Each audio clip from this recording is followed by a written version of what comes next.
Salam sejahtera. Assalamualaikum, apa khabar Kita bertemu lagi So kali ni aku tak nak komplain cerita banyak-banyak lah kan. So aku cuma nak cerita pasal tentang seorang hamba Allah, hamba Tuhan, Ustaz Mahir, arwah reham Ustaz Mahir, dan juga seorang wanita bernama Nikita. Nama Nikita.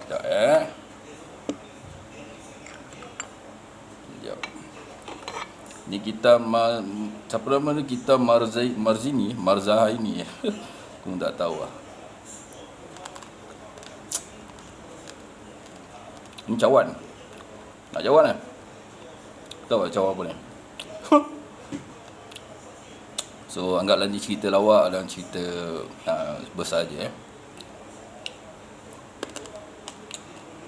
Dia pernah datang jumpa Ustaz Mahir ni. Mungkin dia ada bagi sesuatu bagi makanan ke. Hacker ni dah lama bertengkar. Dia bukan bertengkar lah, mungkin ada satu isu Isu yang betul-betul serabut lah cerita dia. Lampau serabut. Dan kematian Ustaz ni sebenarnya ada sebab-sebab tertentu lah Kalau kita cakap, kita sampaikan dan kita ikut segala kronologi kurang dia boleh jadi fitnah sebenarnya. Sesuatu pengetahuan yang kita tidak mengetahui dan kita tidak ketahui dia. Benda-benda macam ni kita letakkan sebaik-baiknya biarlah Tuhan yang menentukan sebab Tuhan yang adil Tak ada siapa salah, tak ada siapa tidak salah. Mungkin kedua-dua dia salah, mungkin kedua-dua tidak salah. Yang pastinya setiap manusia yang buat salah ni mesti ada hukuman dia. Itu je lah, simple lah. Mizani ni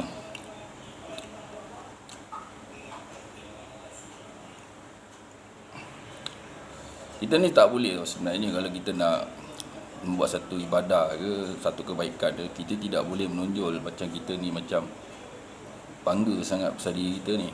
Saya rasa hebat, menonjol.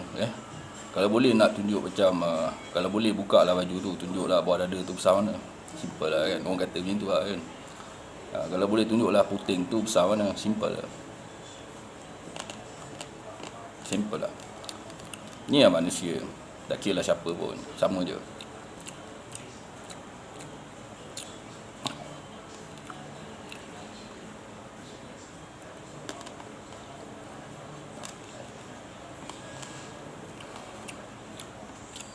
Ustaz Mahir ni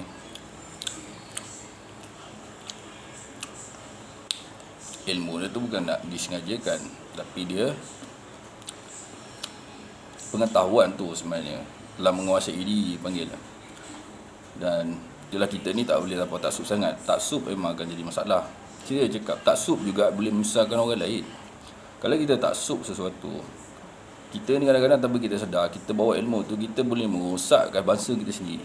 Saya cakap, jangan cuba bawa satu ilmu nak merosakkan bangsa sendiri. Saya cakap, kemudian tunjuk-tunjuk dekat satu dunia.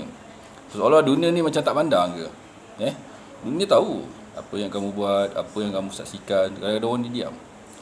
Tiba masanya orang akan letakkan kamu ni dalam kedudukan mana.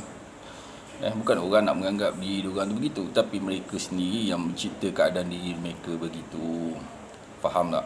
Faham Sebab tu aku halang, aku cakap jangan cuba. Jadi mana yang terjebak tu tak boleh buat apa. Dah terjebak, buat cerita terjebak.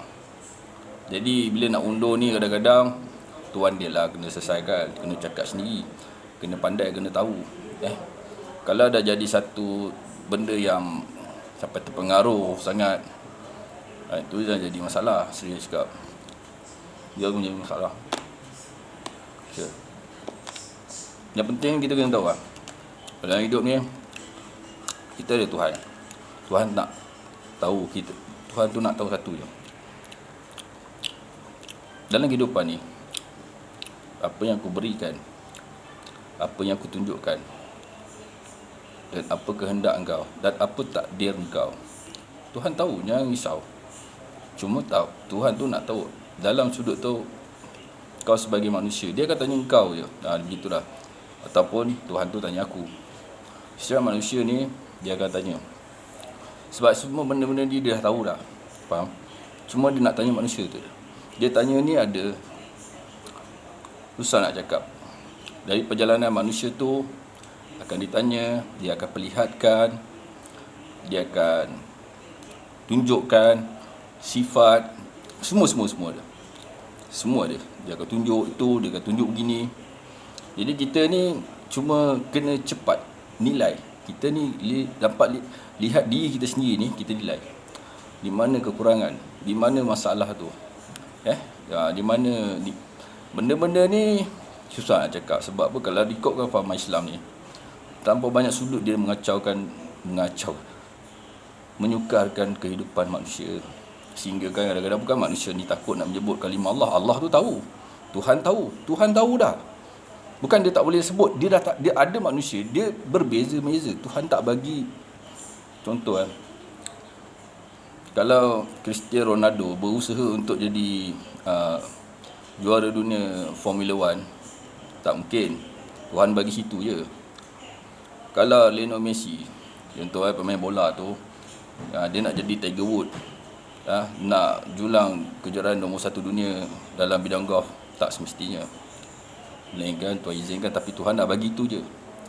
Tapi setiap benda yang dibagi tu, proses tu akan dilihatkan dalam perjalanan dia, bagaimana dia bentukkan, bagaimana dia bagi orang semua ni faham keadaan kau dengan keadaan orang lain tu bagaimana, keadaan aku dengan keadaan dia ni bagaimana, keadaan dia ni macam mana, keadaan dia ni macam mana, keadaan anak kau macam mana, keadaan anak dia ni macam mana. Semua orang tak sama. Engkau hidup sekarang, rumah kau macam mana, rumah dia ni pula macam mana. Jadi engkau boleh tak sama antara engkau dengan dia? Tak boleh. Engkau ada satu jongkong emas, dia tak ada satu jongkong emas. Kalau satu jongkong emas tu mampu beli dengan satu kereta yang mewah, kemudian kau paksa orang yang begini ikut kau, tak boleh. Tapi disebabkan ada kelebihan dan ada kekurangan di situ. Sama juga pada orang yang kekurangan, dia ada kelebihan dia yang lain yang Allah bagikan. Allah takdirkan cukup banyak, kau ada banyak tu, tapi kau ada cukup bagian lain. Allah dah tetapkan cukup bagian tu je yang Allah rahsiakan. Sama juga dengan orang susah. Faham tak? Orang susah ni, manusia ni, orang susah ni, contoh kita banyak Mahin, siapa nak mengaku yang Mahin susah ni, walaupun dia dalam kehidupan susah, tapi ada benda yang Allah dah gandakan. Semua ni balance sebenarnya. Manusia ni balance. Jadi ada contoh menteri. Dia nak ambil ilmu hebat, tak kisahlah dia nak jahat macam mana pun nampak dia zalim, biarlah dia nak zalim pun, aku tak kisah pun. Tapi benda ni setiap generasi dia tu, setiap generasi kita ni, kadang-kadang mungkin anak aku boleh jadi kaya, tapi silap langkah kemudian sudut tu akan menjadikan masalah dalam diri dia pula nanti, antara zurat dia sama juga zurat aku, zurat orang lain. Faham tak? Dan kau jangan samakan aku dengan Cik Siti, Cik Siti Lata Uzza tu semua. Itulah sebabnya kita ni kena fikir, bila kita tak betul, macam mana kita nak tunjuk jalan yang lurus. Okey, contoh kita jadi semua Islam bawa ilmu agama, kita nak tunjuk jalan contoh yang lurus pada agama, pada umat-umat lain atau bangsa kita sendiri. Bagaimana cara yang lurus tu? Atau mengikut, kita bangga tengok orang tu, bangga. Tak semestinya semua orang boleh bangga tengok keupayaan orang tu, tapi kita ni keupayaan kita tidak sama seperti mana dia. Tuhan berikan dia, takdir dia begitu, bukan pada kita. Kita boleh melihat apa yang dia buat, memang betul kita ikut, tapi satu kena faham, kelebihan yang pada dia, tapi ada sudut lain Allah dah kurangkan, Tuhan dah kurangkan. Seperti mana kita tak ada benda tu, tapi Allah telah lebihkan benda yang lain. Tak faham? Tu jelah nak jawab. Jadi kebanyakan orang susah ni, orang miskin, ada orang kata dia cepat. Memang betul. Kalau cepat, pandai cari jalan, kau akan melihat lagi faham, tahu sudut, dan boleh tanya kenapa. Dia akan beritahu kesudahan begini takdir, dia akan beritahu. Jangan kita mati sia-sia. Faham tak? Dia mati bawa bekalan, kita tak tahu. Ya Tuhan, aku dah mengetahui akan kau. Simple simple begitu je lah ya. Kita hidup ni. Jom aku nak gerak lu. Sedap. So pasal Mahir Mizani kita tu.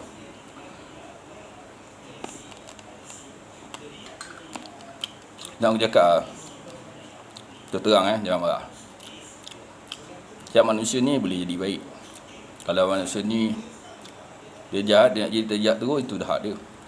Tapi ketentuan tu dia kena fikir sendiri.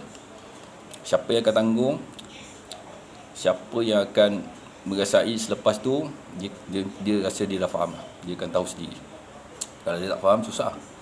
Jadi hidup kita ni jangan jadi manusia yang melampau-lampau, itu yang kat sana. Sebab kamu tu kadang-kadang melampaui batas sampai dah, kalau ikutkan tu tahap membunuh lah tu. Menganiaya dan membunuh ni pun dah tahap satu dosa yang walaupun disengajakan tidak disengajakan, tapi bila urusan tu dah masuk campur, dia dah jadi urusan yang disengajakan. Jadi bagi aku Nikita Mizani ni, di tempat dia tu memanglah tempat dia di dunia, tapi di akhirat bukan tempat dia. Serius cakap. So aku nak gerak dulu, kita jumpa lagi. Assalamualaikum, bye bye.